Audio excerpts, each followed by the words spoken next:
여러분 안녕하십니까? 광주 MBC 뉴스데스크입니다.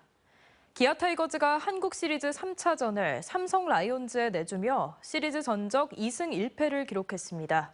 대구 삼성 라이온즈 파크에 나가 있는 한신구 기자 연결해 자세한 소식 알아보겠습니다. 한 기자 전해주시죠. 기아 타이거즈가 삼성 라이온즈에 3차전을 내줬습니다. 홈런 4방에 무너졌습니다. 기아는 조금 전 끝난 삼성 라이온즈와의 3차전에서 2대4로 지면서 2연승 뒤 1패를 안았습니다. 선취점은 삼성 라이온즈의 몫이었습니다.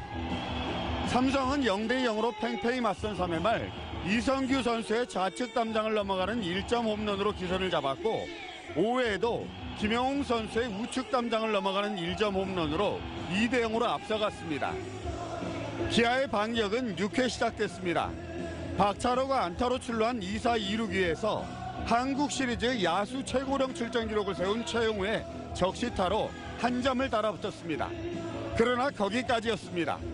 또다시 7회 삼성 김홍곤과 박병호에게 연속 홈런을 내주며 결국 승기를 내줬고 8회 김도영의 적시타로 2점 차까지 추격했지만 9회 2사 만루 찬스에서 후속타가 터지지 않아 아쉬움을 삼켰습니다. 기아는 오늘 투수들이 맞은 안타 8개 가운데 4개가 홈런으로 연결됐고 이는 곧 3차전 패배로 이어졌습니다. 타선 역시 삼성의 선발 투수 레스의 호투 등에 막혀서 3발 8안타 2득점에 그쳐 아쉬움을 삼켰습니다. 기아는 내일 펼쳐지는 4차전에 1차전에서 호투한 제임스 네일을 선발로 예고했습니다. 1차전에 이어서 삼성 원태인 선수와 또 한 번 에이스 맞대결이 펼쳐지게 됐습니다. 프로야구 10개 구장 가운데 가장 짧은 대구 삼성 라이온즈 파크의 특성상 큰 거 한 방을 조심해야 우승으로 가는 길이 더 편해질 수 있습니다. 지금까지 대구 삼성 라이온즈 파크에서 MBC 뉴스 한신구입니다. 오늘 저녁 프로야구 한국 시리즈 3차전이 열린 가운데 대구 원정 경기를 가지 못한 시민들을 위한 기아 타이거즈 응원 행사가 광주 곳곳에서 열렸습니다.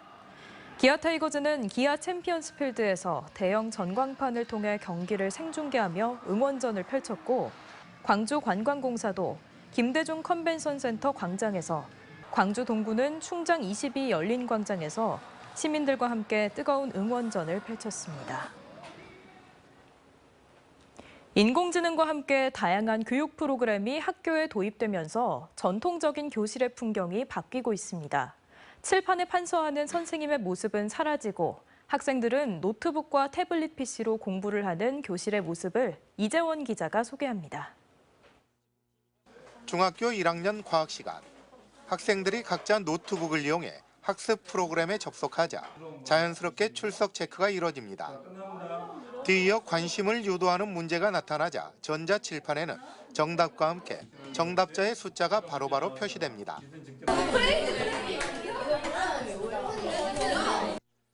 본격적인 수업이 시작되자 실험 기구를 대신해 태블릿 PC가 자리를 잡습니다.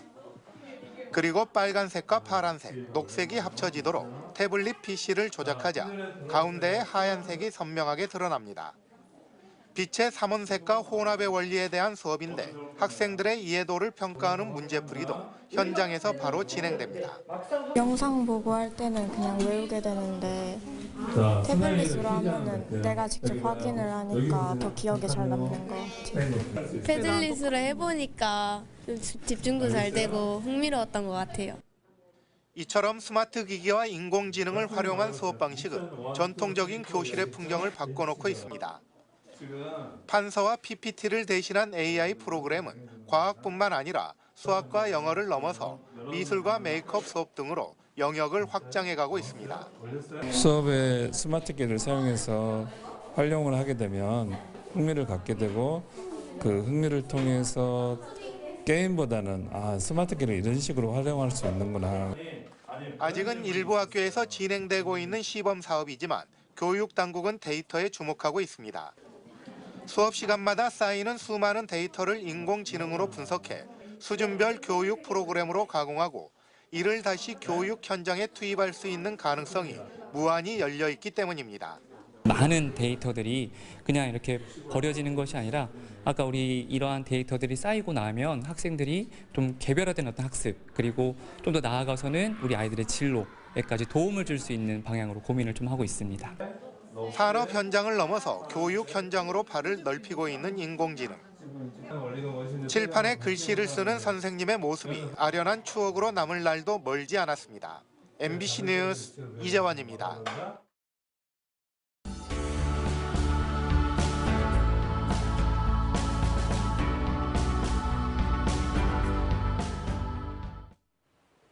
등급을 매길 수 없을 정도로 고귀하다는 평가를 받는 무등산이지만 무분별한 개발과 오염으로 몸살을 앓았던 때가 있었습니다. 그랬던 무등산이 국립공원으로 또 유네스코 세계지질공원으로 지정돼 보호받을 수 있게 된 건 35년 전 시작된 자발적인 시민운동 덕분이었습니다.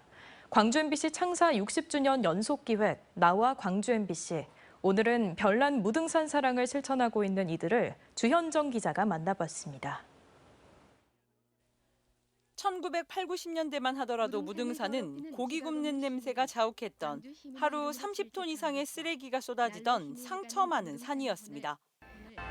무등산은 먹고 마시고 취하고 더럽히는 곳이 아니라 고양된 시민의식과 문화가 보다 성숙하게 펼쳐져야 하는 장소입니다. 생명력을 잃어가는 무등산을 이렇게 둬서는 안 된다. 자발적으로 모여든 시민들은 무등산 보호단체 협의회를 만들었고 광주 MBC는 전국 최초의 대중환경운동 무등산을 사랑하자 캠페인을 시작했습니다. 광주 MBC는 방송 캠페인에 그치지 않고 무등산 보호단체 협의회와 함께 무등산 사랑을 실천할 교육의 장인 무등산 사랑 환경대학을 1994년 열어 지금껏 운영해오고 있습니다. 배출된 무등산 지킴이만 3,500명이 넘습니다. 무등산에서 맑은 물과 그리고 맑은 공기가 그렇게 고마움을 많이 느꼈는데 언젠가부터 무등산이 훼손되어 가면서 40대 초반이었던 김춘선 씨는 그렇게 27년 차 최고참 무등산 지킴이가 됐습니다.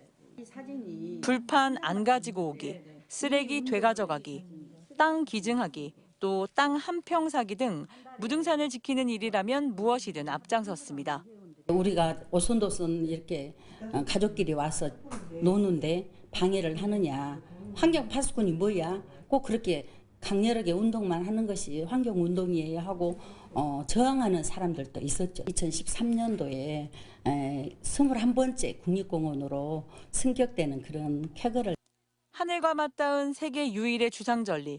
멸종 위기종을 비롯한 2천여 동생물들의 안식처인 동시에 대도심 한복판에서 허파노릇까지 하고 있는 무등산의 가치를 재조명받아 유네스코 세계지질공원으로까지 지정됐지만 무등산 지킴이들은 아직도 해야 할 일이 많다고 말합니다. 보존적인 가치라는 것은 어디다 내놔도 손색이 없는, 그래서 우리가 조금 더 앞으로 그 생태계 쪽을 더 연구하고 그 조사하면 국제적인 작품이 되리라고 생각을 합니다. 단순히 무등산의 생태계를 지키는 일 못지않게 무등산을 지키는 일이 왜 중요한지 시민 모두 깨닫게 하기 위한 지역사회 전체의 노력도 주문합니다. 무등산 보호단체 혼자 해서는 할 수 없었던 일을 관이나 그다음에 특히 MBC가 이렇게 캠페인을 계속해서 했기 때문에 광주 MBC 덕분에 별난 무등산 사랑꾼이 됐다는 무등산 지킴이들. 생태계 환경을 우리가 영원히 보존해야 된다는 생각을 갖고 사랑을 보내고 싶습니다. 우리가 건강하게 살아 숨쉬는 건 무등산 덕분이라는 사실을 시민들이 잊지 않았으면 좋겠다고 말합니다. MBC 뉴스 주현정입니다. 책 판매량 200만 부 돌파를 눈앞에 두고 있다는 한강 신드롬이 정작 지역의 작은 책방들만 비껴가고 있습니다. 도소매를 겸하는 대형 서점들이 제대로 물량을 풀지 않았기 때문인데 출판업계의 기형적 유통 구조가 드러났다는 지적입니다. 전주문화방송 허연호 기자입니다. 전통시장 청년몰 한켠에 자리 잡은 작은 서점. 서가에 비치된 한강 작가의 책은 상대적으로 알려지지 않은 동화 3권이 전부입니다. 노벨문학상 수상 이후 불어닥친 열풍이 무색하게도 이 서점이 이제껏 팔 수 있었던 한강 작가의 책은 고작 10권뿐. 도매업체는 물론 주요 대형 서점 3곳에서 주문한 물량을 제대로 보내오지 않았기 때문입니다. 소식도 전하고 하면서 사실 기쁨을 나눴거든요. 근데 그 이후에는 좀 약간 박탈감도 좀 사실 오더라고요. 왜냐하면 책을 일단 구할 수가 없으니까. 근데 손님들의 문의는 되게 많이 오고. 주택가의 또 다른 서점도 마찬가지. 이틀 전에서야 주문한 책이 도착해 일단 한숨은 돌렸지만 노벨상 수상 뒤 2주가 지나다 보니 문의도 관심도 줄었습니다. 교보문고 등 대형 서점 3곳이 엿새 만에 100만 부 넘게 판매하는 동안 그래도 사정이 가장 낫다는 이 서점이 2주 동안 판매한 책은 60권 수준입니다. 도소매를 겸하는 대형 서점들이 책을 독과점하고 있다는 논란이 불거진 뒤에야 교보문고는 상생을 내걸며 2주 만에 물량을 풀었습니다. 이제는 편의점까지 한강 작가 책 판매에 나섰다는 소식까지 들려오니 동네 서점들은 맥이 풀릴 따름입니다. 큰 서점이나 빨리 이제 고객한테 가다올 수 있는 인터넷 서점한테 물량을 많이 보낸 거가 원인이 됐죠. 왜냐하면 동네 책방들이 거의 거래를 하는 그 도매처에 물량 공고를 해줬더라면 급기야 전국의 수백여 서점들은 상생 마케팅이 아닌 근본 대책을 원한다고 최근 성명까지 내며 기형적 유통구조의 개선을 촉구하고 나섰습니다. 2년 전 서울의 한 독립책방의 주인은 동네 서점의 존재가 사람들에게 어떤 방식으로 영향을 미치는지 체감하게 됐다며 익명 인터뷰를 통해 동네 서점의 긍정성을 설명한 적이 있습니다. 그리고 이 인터뷰에서 소개된 책방 오늘의 대표는 다름 아닌 한강 작가입니다. MBC 뉴스 허연호입니다.